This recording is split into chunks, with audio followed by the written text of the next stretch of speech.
चलिए स्टार्ट किया जाए ना।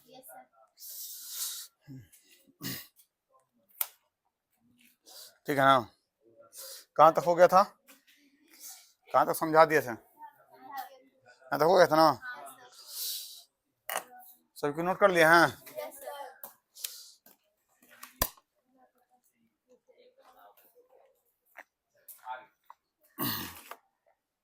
क्या बोलते हैं? 10 अरब लिब्रे कर्ज हो गया था ना। पढ़ा रहे थे फ्रांसीसी क्रांति, है ना, पढ़ा रहे थे। इसमें पढ़ा दिए थे आप लोग को, समझा दिए थे यहाँ तक। 10 अरब लिब्रे कर्ज क्यों हुआ? 2 अरब लिब्रे तो पहले ही हो गया था अमेरिकी युद्ध में, और 8 अरब लिब्रे आओ किससे लड़ने गया? तो अमेरिका के सपोर्ट करने गया, तो 8 अरब लिब्रे आओ कर्ज लेके आ गया। तो टोटल कर्ज कितना हो गया?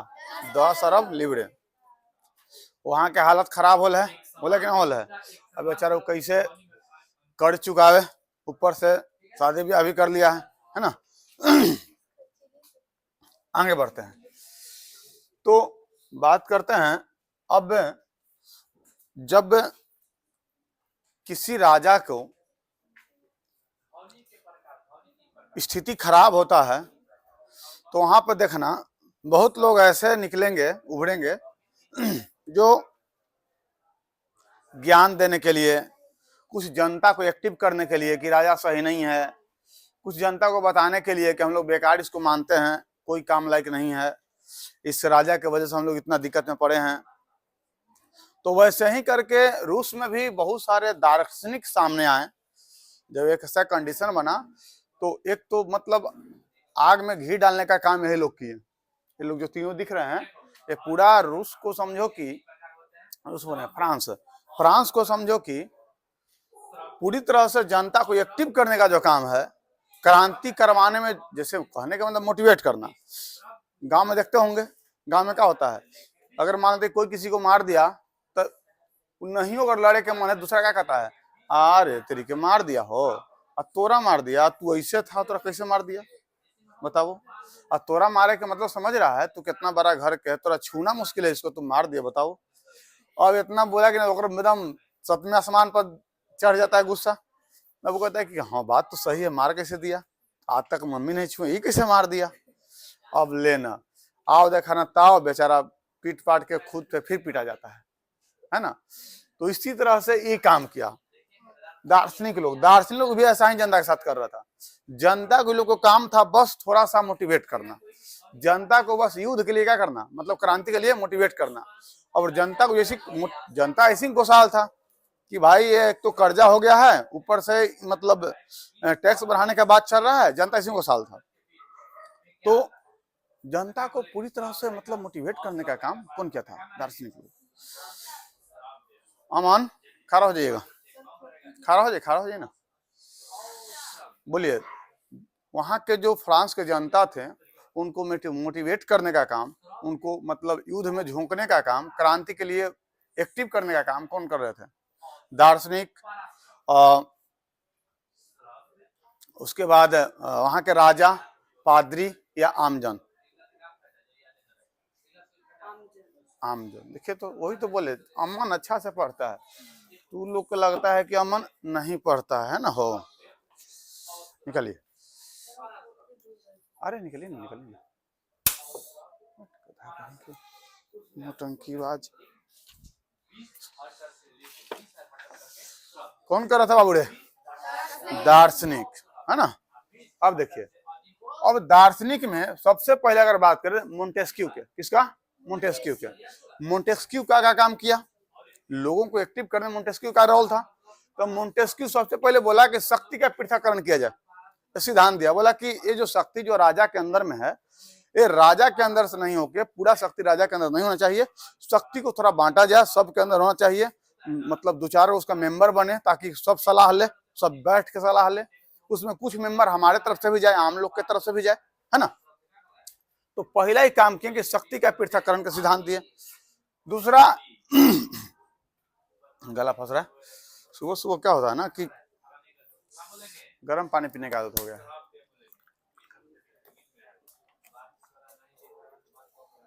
और 2-3 दिन से लेट उठ रहे हैं जो इतनी नहीं कर पा रहे हैं अच्छे। जब तक 10th का क्रैश कोर्स चल रहा है जब तक थोड़ा सा दिक्कत है। वो लोग का क्रैश कोर्स नहीं, महा क्रैश कोर्स चल रहा है, 8-8 घंटा क्लास चल रहा है, और थोड़ा सा दिक्कत हो रहा है। बाकी लोग को जब खत्म होगा तो फिर तो लोग का सब शेड्यूल पे चल जाएगा, ठीक ना। अभी तो लोग का जो 15 मिनट 10-20 मिनट कम पढ़ाई जो हो रहा है तो शेड्यूल पे चला जाएगा। आगे बढ़ते हैं। अगला बुक एक लिखते हैं जिसका नाम था the spirit of the laws. ये भी उसी तरह का बुक था। ये बुक पढ़ पढ़ के वहां के लोग एक्टिव हो रहे थे, भाई मतलब हम लोग के साथ इतना अत्याचार हो रहा है। और फिर उनके बाद उन्होंने राजा के दैवीय जो शक्ति का जो खंडन किया था। दैवीय शक्ति क्या होता है? राजा जो बोलता था कि तू लोग भगवान से डरो, और जो वहां के पादरी लोग बोलता था कि राजा नहीं एक तरह से भगवान है। तो इस तरह का जो शक्ति का जो खंडन करने का काम किए थे यही मोंटेस्क्यू। कौन किए थे? मोंटेस्क्यू। बोलते कोई शक्ति उक्ति नहीं होता है, राजा उजा कुछ नहीं होता है, ठीक ना। आप मानो तो देवी, न मानो तो पत्थर, ये सब बात को बताएं। उसके बाद आ गए जॉन लॉक। दूसरा कौन थे? John Locke. जॉन लॉक जब आते हैं तो उन्होंने एक बुक लिखता है टू क्रिटिसाइज ऑफ गवर्नमेंट। ये बुक लिख के इस बुक में भी बहुत सारे भड़काऊ बात लिखते हैं जिससे जनता लोग एक्टिव हों और जनता लोग राजा के प्रति थोड़ा सा मतलब राजा को हटाने में योगदान करे, और राजा जो तानाशाह जो हो गया है उसको हटा के कुछ अच्छा राजा या तो मतलब जनता के शासन तौर पे गणतंत्र को लाया जाए, ठीक ना। अगला जो लेके थे है क्या नाम है इनका? रूसो। क्या नाम है? रूसो। अगला दार्शनिक कौन है? रूसो। रूसो क्या कहिए? रूसो का जन्म हुआ था 1712 में। कब जन्म हुआ था? 1712 जेनेवा में। कहाँ जन्म हुआ था? जेनेवा में। याद रखना बात को। रूसो का जन्म कब हुआ था? 1712 जेनेवा में। जब इनका जेनेवा में जन्म होता है तो फ्रांस के क्रांति के समय वो फ्रांस आ गए।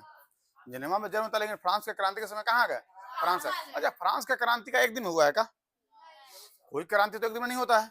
आपको हम पहले ही बताया थी कि बाबू ये सब लंबे समय का एथी होता है, मतलब वहां के राजा लंबे समय से सता रहा था तब ना क्रांति हुआ। अगर नॉर्मली 1-2 दिन 4 दिन सताता तो क्रांति होता है। तो कहने का मतलब जब फ्रांस के क्रांति होने वाला था उस समय रूसो कहाँ गया? फ्रांस आ गया। जब फ्रांस आया तो ये दोनों कम था कि रूसो आके भी ये दोनों काम कर ही रहा था। कौन कौन? मोंटेस्क्यू, जॉन लॉक, और रूसो आके भी यही कमा करने लगता है। यही कमा रूसो भी आके करने लगता है। रूसो का करता है मतलब आग में पूरा बमकाने के लिए घी डालने का काम कर देता है। ये क्या करता है कि इन्होंने फ्रांस के क्रांति का आधार ऐसा तैयार किया, कहा कि फ्रांस का क्रांति हो तो मतलब खतरनाक टाइप से हो। अब ऐसा ऐसा बुक लिख दिया कि वहां के लोग को लगा कि नहीं भाई एकदम होना ही चाहिए, राजा को हटाना ही चाहिए, राजा ऐसा होना ही नहीं चाहिए, इतना कसाई राजा है, ये गधा जो मन में आता है सो कर देता है।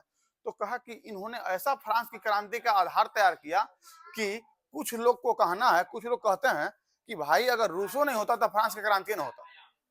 कुछ लोग ऐसा मानते हैं कि यदि रूसो का जन्म नहीं हुआ होता तो फ्रांस की क्रांति नहीं हुआ होता। अब बताओ, ये तो गलत बात है। अब ये कोई कहे कि गांधी जी नहीं होते तो इंडिया आजाद नहीं होता, ये क्या मतलब हुआ? अब कोई कहे कि मतलब हम नहीं होते तो लोग की पढ़ाई नहीं होता, ये क्या मतलब हुआ? मतलब हमरे वैसे पढ़ाई हो रहा है, बहुत सारे टीचर है ना। मतलब रूसो के वैसे ही क्रांति हुआ। अरे यही है कि थोड़ा सा आगे होता या थोड़ा सा पीछे होता, पढ़ने में थोड़ा सा कमजोर होता या तो बढ़िया होता, है ना। या गांधी जी नहीं होते तो हो सकता है जो देश हमारा आजाद 47 में हुआ, हो सकता है 50 चल जाता, 52 चलता, आजाद तो होवे करता। तो कुछ लोग इतना इनको मानते थे रूसो, कहते थे कि नहीं भाई रूसो है तो समझो कि क्रांति हुआ, वहां जो देश था वो समानता का अधिकार सबको मिला। अगर रूसो नहीं होता तो ना क्रांति होता ना समानता का अधिकार मिलता। और ऐसा पॉसिबल है? कहीं एक की वजह से ऐसा कुछ होता है? पूरा का योगदान होता है। आगे ये सब रूसो के भक्ति गाथा है, ठीक ना। आगे बढ़ते हैं। कहता है रूसो ने एक बुक लिखा था जिसका नाम था द सोशल कॉन्ट्रैक्ट, सामाजिक समझौता का नाम था। तब पूछता है द सोशल कॉन्ट्रैक्ट बुक का लेखक कौन है? रूसो। देखो बाबू ये चैप्टर आपको 9th में तो पढ़ना ही है और 10th में भी इससे बहुत ज्यादा क्वेश्चन आता है। तो चैप्टर 9th ही बढ़िया, 9th में ही पढ़ लो अच्छा से, ताकि 10th पढ़ने की जरूरत नहीं पड़े। क्योंकि 10th में जब पढ़ेगा ना मतलब यूरोप के क्रांति, यूरोप के क्रांति में पूरा आपको फिर से यही पढ़ना होगा। मतलब यूरोप में राष्ट्रवाद जब पढ़ेगा तो पूरा फिर से यही पढ़ना होगा। तो 9th में अच्छा से पढ़ लो, 10th में इतना भार ना पड़े। आगे रूसो के बुक लिखते हैं, नाम क्या होता है? The social contract. क्या नाम होता है? द सोशल, हिंदी में मतलब सामाजिक समय होता है। ये बुक लिखे और इस बुक में मौसाई भड़काऊ बातें लिख दी हैं। उसके बाद लिखते हैं रूसो ने कॉमन बिल का सिद्धांत दिया। बोला कि कॉमन बिल मतलब कहने का मतलब कि सब जो जनता है एक समान है, ऐसा नहीं है कि किसी का एक ज्यादा अधिकार है, किसी का एक कम अधिकार है। तो ऐसा सिद्धांत दिए कि सबके कहने पर मतलब सबके बात जो है एक बराबर होना चाहिए, सबका वैल्यू होना चाहिए। उसके बाद इनका कहना था कि मनुष्य जो है, इनका एक मतलब एक बात कहते थे कि देखो मनुष्य तो पैदा स्वतंत्र हो जाता है, मनुष्य पैदा स्वतंत्र हो जाता है, लेकिन पैदा होने के बाद उसको बहुत सारा बेड़ियों में जकड़ जाता है बेचारा, इतना सारा बेड़ी में जाकर जाता है। कहने के मतलब कि राजा के बात को लेके, फिर वहां के गरीबी को लेके और बहुत जगह के बात को लेके बातों के बताए हैं कि पैदा तो आदमी स्वतंत्र हो जाता है, लेकिन पैदा होने के बाद बहुत सारा बेड़ियों में क्या होता है? जकड़ जाता है। और रूसो ने एक और मतलब बुक लिखे थे जिनका नाम था डिस्कस ऑफ इनक्वालिटी। ये बुक कौन लिखे थे? रूसो का नाम था डिस्कस ऑफ इनक्वालिटी। ये भी बुक कौन लिखे थे? रूसो। ये सब बुक लिख के इन्होंने ये तीनों जो दार्शनिक हैं पूरा वहां के जनता को मोटिवेट कर दिए। और इतना होने के बाद वहां के जनता कहता है कि नहीं अब तो होना ही चाहिए, अब तो जास्ती हो रहा है ना। अब इसके बाद होता क्या है, वहां के आर्थिक कारण क्या रहा? तो आर्थिक कारण पहले बताए थे, पहले ही से कर्ज था। आर्थिक कारण सबसे पहला कारण तो ये रहा कि वहां 10 अरब लिब्रे कर्ज हो गया था। वहां के दिक्कत क्या था कि सबसे पहले 10 अरब लिब्रे कर्ज हो गया था। और कर्ज क्यों हुआ था पूरा कारण बता दिए थे। युद्ध हुआ, कौन कौन सा युद्ध हुआ है ना। तो 10 अरब लिब्रे कर्ज हो गया। और कर्ज होने के बाद राजा की और दिक्कत क्या था कि राजा क्या करता था कि टाइल नामक, देखो उस समय टाइल और टाइथ और टाइद लिख दिए थे ना, टाइट टाइद एक ही है। और टाइल जो है ये राजा लगाता है जनता पर। तो राजा जो सर्वसाधारण जनता पर जो टैक्स लगाता था उसको क्या बोलते हैं? टाइल। क्या बोलते थे? टाइल। और वहां के जो पादरी, जो धार्मिक टैक्स होता था पादरी के द्वारा जो लगाया जाता था जनता पर, उसको बोलते थे टाइथ या टाइद। क्या बोलते हैं? टाइथ या टाइद। ये दोनों टैक्स एक किस पर जाता था? जनता पर ही जाता था, जिससे जनता उब रहा था कि भाई एक तो इतना गरीबी ऊपर से टैक्स भी ले रहा है ना। आगे बढ़ते हैं। अब कहता है संस्था। वहां पे संस्था की अगर बात करें तो सभी को मीटिंग करने के लिए 2 गो संस्था था। क्या संस्था था? 2 गो। कौन कौन? पार्लियामा और स्टेट जनरल। पार्लियामा और स्टेट जनरल। पार्लियामा का काम था राजा के साथ कुलीन और पादरी का। Parliament just like a chicken dinner, एक तरह से पार्टी वाला संस्था था। कैसा संस्था था? पार्टी वाला संस्था था।